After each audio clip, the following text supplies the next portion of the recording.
যেটা মুসলমানদের পশ্চিম বাংলার 30% মুসলমান আছে, তারা আজকে চিন্তিত হচ্ছে এই সাংবিধানিক বিলের বিরুদ্ধে রাজ্য সরকার প্রতিবাদ করবে। বাকি কোন কোন দল রাজ্য সরকারের সাথ দেয় সেটাও তো চেক করার দরকার ছিল। তার পরিবর্তে উনি স্টেজ থেকে বললেন কি, ওয়াকাফ নিয়ে গুলুগুলি করবেন না। কে ওয়াকাফ নিয়ে গুলুগুলি করছে? আমার বাপের জায়গা যাচ্ছে, আমার দাদুর জায়গা যাচ্ছে, আমি 100 বার প্রতিবাদ করব। আপনার পছন্দ হলে এই রাজ্যে থাকবেন, না পছন্দ হলে চলে যাবেন উড়িষ্যাতে, চলে যাবেন ঝাড়খণ্ডে, চলে যাবেন বিহারে। বলার সাহস পাচ্ছে কোথা থেকে? আপনাদের মতো লোকেদের জন্য, আপনাদের মতো লোকেদের জন্য মমতা ব্যানার্জি কথা বলার সাহস পাচ্ছে। লজ্জা করছেন আপনাদের? লজ্জা করছেন আপনাদের? মুর্শিদাবাদের মতো জেলাতে দাঁড়িয়ে, যেখানে সংখ্যালঘু সমাজের মানুষ প্রায় 70%, ওখানে দাঁড়িয়ে এই ওয়াকাফ নিয়ে যেভাবে খিল্লি করলো, পেলে কোথা থেকে সাহস? আপনারা দিচ্ছেন, জানে দুধেল গাই পকেটে ভরে রেখে দিয়েছি, ভোটের দিনে 500 টাকা দেবো, বিজেপির একটু ভয় দেখাবো, ভোট তো চলে আসবে। এই হচ্ছে আপনাদের দুরবস্থা। আমি তো ভেবেছিলাম মমতা ব্যানার্জি মহাশয়ের কাছে উনি অল পার্টি মিটিং ডাকবে, সবাইকে ডাকবে, উনি প্ল্যান করবেন, সবাই প্রতিবাদ করবে, কিন্তু উনি লিডার হয়ে থাকবেন। যদি মমতা ব্যানার্জির জায়গায় আমি থাকতাম না, জায়গায় আমি অল পার্টি মিটিং ডেকে দিতাম। এই সবাই বলো কি করব? সবাই বলবে প্রতিবাদ হোক, সবাই বলবে সুপ্রিম কোর্টে মামলা হোক। আমি মুখ্যমন্ত্রী থাকলে বোঝানোর জন্য বলছি, আমার মুখ্যমন্ত্রী হওয়ার ইচ্ছা নাই, আমার দলে কেউ থাকলে তাকে দিয়ে আমি মামলা করিয়ে দিতাম। তাহলে হিরো কি হতো? যে মামলা করছে সরকার। তার পরিবর্তে কি বলছে, দিল্লিতে গিয়ে ভোটের সময় যখন আসবে আপনারা দিল্লির রাস্তা দেখাবেন তো? কারা দেখাবেন? হাত তুলে দেখান, এটা মাথায় রাখবেন। এখানে আপনার অস্তিত্ব লড়াই, এখানে Trinamool, BJP, CPM, Congress, ISF নয়, আপনার পূর্বপুরুষের রেখা যাওয়া কবরস্থানের অস্তিত্বের লড়াই। না হলে আপনার পূর্বপুরুষের কবরস্থানের উপরে দেখবেন মদের দোকান হবে, মদের ফ্যাক্টরি হবে, কিচ্ছু করতে পারবেন না। এটা মাথায় রাখবেন।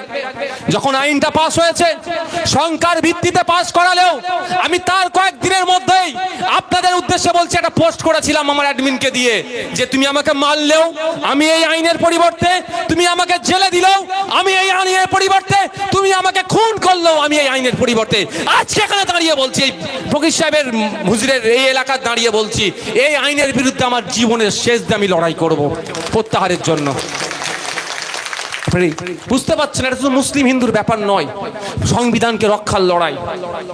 আজকে সংবিধানের আইনকে সম্ভবত সম্পূর্ণরূপে অনুচ্ছেদগুলোকে উল্লঙ্ঘন করছে, আক্রমণ করছে, ভায়োলেট করছে, তাকে বাঁচাবার লড়াই। আচ্ছা একটা কথা বলুন, সহজ ভাষায় বলছি, আচ্ছা এস্টেট, জমি জায়গা সংক্রান্ত এটা কাদের?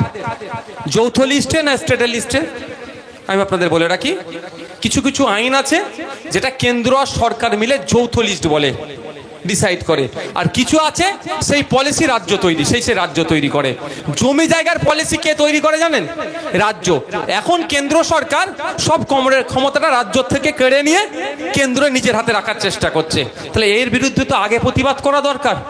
যুক্তরাষ্ট্র পরিকাঠামোতে আঘাত দিচ্ছে তো, মমতা ব্যানার্জি সরকারের বলা দরকার তো যে তুমি আমার জমির অধিকারটা আমার।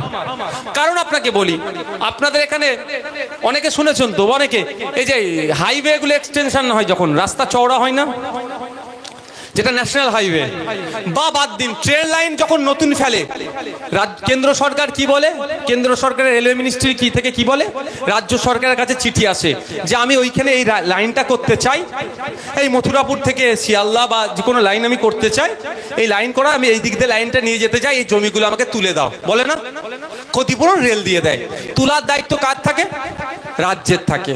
কেন? রাজ্যের হাতে জমির ক্ষমতাটা আছে। তাহলে ওয়াকাফের সম্পত্তিটা ম্যাক্সিমাম জমিতে তো, তাহলে ক্ষমতাটা কেড়ে নিতে চাইছে। তাহলে এইটাকে সামনে রেখে সুপ্রিম কোর্টে মামলা করতে পারে। তা না করে কি করছে? বিধানসভাতে বিল পাস করাতে পারে। তা না করে কি করছে? বলছে কোথায়? দিল্লি গিয়ে।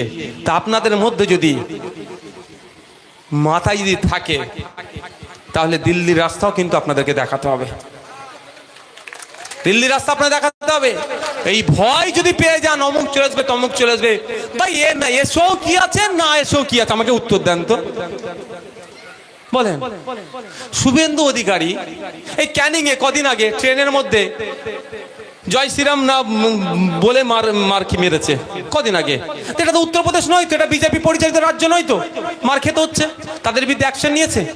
এই হাওড়া জেলাতে বলেছে অ্যাকশন তো নিয়ে দূরের কথা, আমরা আমাদের পক্ষ থেকে এফআইআর করেছি বলে আমাদের লোককে অ্যারেস্ট করেছে। অ্যারেস্ট করা ছিল ওদের লোকগুলোকে যারা ওই অন্যায় করেছে, যে আইনের পথে গেল তাকে উল্টে অ্যারেস্ট করেছে। মানে বুঝতে পারছেন? আমি আপনাদের বলি এটা হওয়ার কারণ হচ্ছে কোনোদিনই কেন্দ্রের বিজেপিকে এরা চটাবে না, কারণ গলা পর্যন্ত দুর্নীতি করে ফেলেছে এরা। এরা কত অব্দি দুর্নীতি করেছে? গলা পর্যন্ত দুর্নীতি করে ফেলেছে। এদের আর কিছু বলার জায়গা নাই। যদি বলে সিবিআইডিকে দিয়ে চলে যাবে। আপনারা বলুন, পশ্চিমবাংলা তো বিজেপি বিরোধী সরকার চলছে, বলছে যেটা মুখে, কিন্তু ঘোড়ার ডিম, এটা বিজেপি সরকারি বকলমে চলছে। এখানে আন্দোলন ভালো করে করলে হরিয়ানার মানুষরা তো ক্ষমতা পাবে, এখানে আন্দোলন ভালো করে করলে মহারাষ্ট্রের মানুষরা তো ক্ষমতা পাবে, এখানে আন্দোলন ভালো করলে ত্রিপুরার মানুষরা সাহস পাবে, এখানে আন্দোলন ভালো করলে অসমের মানুষরা সাহস পাবে, এখানে আন্দোলন ভালো করলে তামিলনাড়ুর মানুষরা সাহস পাবে। এখানে যত বড় বড় আন্দোলন হবে ভিন্ন রাজ্যে বিজেপি ততটা চাপে পড়বে। আর এটাই তো মমতা চাইছে না। মমতা ব্যানার্জি চাইছে না বিজেপি দুর্বল হোক। বিজেপি দুর্বল হলে তো আপনি তো উড়বেন, আপনি কি তার পায়ের নিচে আর বসে থাকবেন? এটা মাথায় রাখতে হবে। আমাদের এখানে বড় বড় আন্দোলন করতে হবে। তবে হ্যাঁ, আমি আবারও বলছি, এটা ধর্মীয় লড়াই নয়। শুধু মুসলমানদের নারের তৈবির আল্লাহ একবার ওয়াকাফ বাঁচাও জিন্দাবাদ এই ফাঁদে পড়বেন না। এটা বিজেপির ফাঁদ।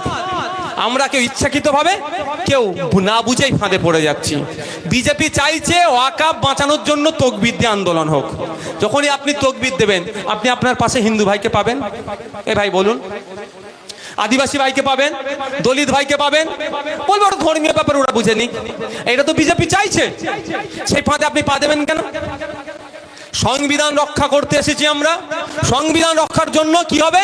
হিন্দুস্তান জিন্দাবাদ, সংবিধান জিন্দাবাদের নারা দিয়ে তকবীর তার হবে, ভারতের দেশের তকবীর হবে, দেশের সংবিধানের নামে জয়ধ্বনি দিয়ে বিজেপিকে কাঁপিয়ে দিতে হবে, বিজেপির কলজেই ভয় পাইয়ে দিতে হবে, কলজেই ভয় ঢুকিয়ে কৃষকরা যেমন লাগাতার আন্দোলন শান্তিপূর্ণ করেছে, আপনাকে আমাকে শান্তিপূর্ণ আন্দোলন করে বিজেপিকে প্রত্যাহার, আইনকে প্রত্যাহার করতে বাধ্য করতে হবে। পারবেন তো ভাই? সাথ দেবেন? আপনাদের জানিয়ে রাখি, আপনাদের মমতাময়ী সরকারের কাছে আমাদের কেউ একজন একটা ডিমান্ড, কিছুই ডিমান্ড নয়, ক্যালকাটা পুলিশকে চিঠি করেছিল কলকাতা ধর্মতলার আশপাশে একটা অবস্থান বিক্ষোভ করব শান্তিপূর্ণ ওয়াকাফের বিরুদ্ধে। কলকাতা পুলিশ কিন্তু দেয়নি। বুঝতে পারছেন? আপনি ওয়াকাফের বিরুদ্ধে আন্দোলন করবেন তো অবস্থান বিক্ষোভ করবেন, তাও কলকাতা পুলিশ দেয়নি। মানে বুঝতে পারছেন মমতা ব্যানার্জি আপনার কতটা চাইছে। আপনাকে বলছে আমি আছি, সব চিন্তা নেই, ভালো কথা। একটা গভর্নমেন্ট